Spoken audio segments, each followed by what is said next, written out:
మన దేశంలో జరుగుతున్న కాన్వేర్ యాత్ర గురించి ప్రపంచ దేశాలు చర్చించుకుంటున్నాయి. ఒక పాకిస్తాన్ జర్నలిస్టు విస్మయం వ్యక్తం చేస్తూ ఓ ప్రశ్న వేగా ఆ ప్రశ్నకు అమెరికా అధికారి ఒకరు స్పందించారు. కాన్వేర్ యాత్ర జరిగే మార్గాల్లో ఆయా రాష్ట్రాల ప్రభుత్వాలు జారీ చేసిన వివాదాస్పద అంశాల గురించి తమకు తెలుసునని అమెరికా తెలిపింది. అయితే ఆ తర్వాత సుప్రీం కోర్టు మధ్యంతర స్టే ఇవ్వడంతో అవి నిలిచిపోయాయని తెలిపింది. ఓ పాకిస్తానీ జర్నలిస్ట్ అడిగిన ప్రశ్నకు అమెరికా విదేశాంగ శాఖ ప్రతినిధి మాథ్యూ మిల్లర్ ఇలా బదులిచ్చారు.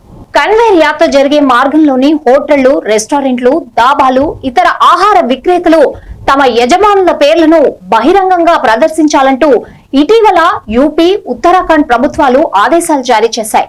ఇవి కాస్త వివాదాస్పదమయ్యాయి. ఈ వివాదం కాస్త సుప్రీంకోర్టుకు చేరడంతో ఆ ఆదేశాలను అమలుకు నిలిపేస్తూ జూలై 21న మధ్యంతర ఉత్తర్వులు జారీ చేసింది.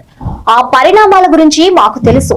ఆ నిబంధనల అమలుపై స్టే విధిస్తూ భారత సుప్రీంకోర్టు ఈ నెల 22న మధ్యంతర ఉత్తర్వులు ఇచ్చిన విషయం కూడా మాకు తెలుసు. కాబట్టి నిబంధనలు నిజానికి అమల్లో లేవని వివరించారు.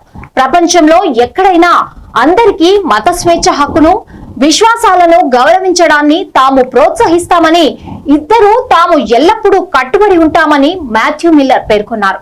అన్ని మతాలను సమానంగా గౌరవించే విషయంలో భారత్ తో కలిసి పనిచేస్తామని నొక్కి చెప్పారు.